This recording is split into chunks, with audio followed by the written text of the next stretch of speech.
சட்டமன்ற உறுப்பினராக வெற்றி பெறுவது என்பது அவ்வளவு சாதாரணமான ஒன்று அல்ல.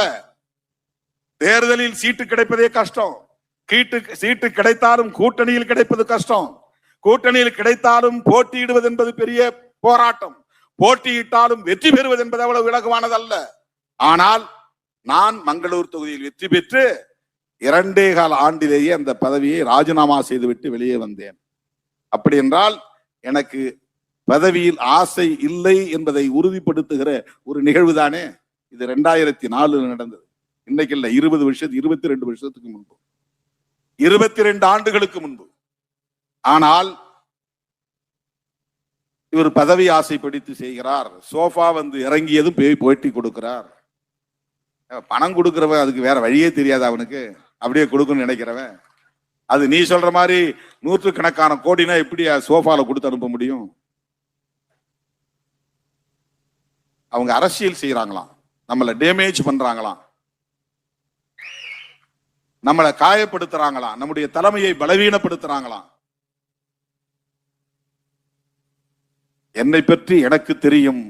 என்னை மதிப்பிட வேறு எவருக்கும் அந்த ஆளுமை இல்லை, அந்த வலிமை இல்லை. என்னை பற்றி எனக்கு தெரியும், அது போதும். இவங்க ஏன் சோஃபா எடுத்துட்டு வந்தாங்கன்னு எனக்கே தெரியாது. யாரோ விஜய் வர போறான்னு சொன்ன உடனே உட்காரதுக்கு இடம். ஏன்னா அந்த இடம் தலைமை அலுவலகத்தை ரெனோவேஷன் பண்ணிட்டு இருக்கிறோம் நம்ம ரொம்ப நாளா. கையில காசு இருந்துச்சுன்னா என்னைக்கே செஞ்சு ஒரு 6 மாசத்துல முடிக்கிற வேலை அல்லது 3 மாசத்துல முடிக்கிற வேலை. வர்றவங்க தான் கொஞ்சம் கொஞ்சம் இந்த வேலையை செஞ்சு கொடுங்க, இதுக்கு கொஞ்சம் டைல்ஸ் வாங்கி கொடுங்க, இது கொஞ்சம் ஷீட் வாங்கி கொடுங்க. விழுப்புரம் மாவட்ட தம்பிங்க தான் அந்த ஷீட் வாங்கி கொடுத்தாங்க. தருமபுரி தம்பிங்க அந்த டைல்ஸ் வாங்கி கொடுத்தாங்க. இப்ப புதுசா வந்து சேர்ந்த தோழர்கள் இந்த சோஃபா வாங்கி கொடுத்தாங்க. இப்படிதான் வந்து நாம செய்யறோம். அதனால இது 3 வருஷமா நீடிக்குது. இன்னும் அந்த வேலையை நடக்கல, முடியல. ஒரு தலைமை அலுவலகத்தை செஞ்சு முடிக்க முடியல.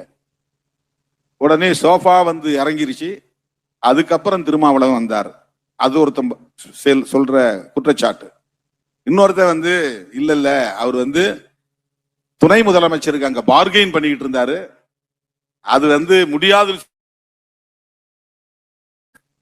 அப்புறம் வந்து பார்ட்டி ஃபண்ட் கேட்டு பிரச்சனை பண்ணிட்டு இருந்தாரு, அது நிறைவேறிச்சு போட்டிருக்கு, அதனால்தான் வந்து ஆதரவு தெரிவிச்சாரு. இது ஒருத்தனுடைய குற்றச்சாட்டு. இன்னொரு பக்கம் திமுகவும் அதிமுகவும் சேர்ந்து இவரை முதலமைச்சராக்க போறாங்க, அதனால முதலமைச்சர் ஆகலாங்கிற கனவுல அவர் வெயிட் பண்ணிக்கிட்டு இருந்தாரு, அது முடியாதுன்ன பிறகுதான் இங்க வந்து ஆதரவு தெரிவிச்சாரு. என்ன நடந்தது நான் சொன்னா நிறைய வெளிப்படையா பேச வேண்டி வரும். அதை தடுத்தவனே திருமாவளவன் தான். இதை எவனும் இதுவரையில் பேசவில்லை, ஒரு ஆள் கூட பேசல. அவருக்கு அப்படி ஒரு வாய்ப்பு கிடைச்சது. அவர் நினைச்சிருந்தா வெயிட் பண்ணி அதை செஞ்சிருக்க முடியும். தமிழ்நாட்டு அரசியல் அப்படியே மாற்றி இருக்க முடியும், பெரிய ஜெர்க்க கொடுத்துருக்க முடியும், ஒரு அசைவை கொடுத்துருக்க முடியும். ஆனா அவரே அதை வேண்டான்னு சொல்லிட்டு போய் ஆதரவு கொடுக்கிறார் அப்படின்னு ஒரே ஒரு ஆள் கூட விவாதங்களில் பேசுகிறவர்கள் பேசவில்லை. திமுகவுக்கு துரோகம் இழைத்து விட்டார்கள்.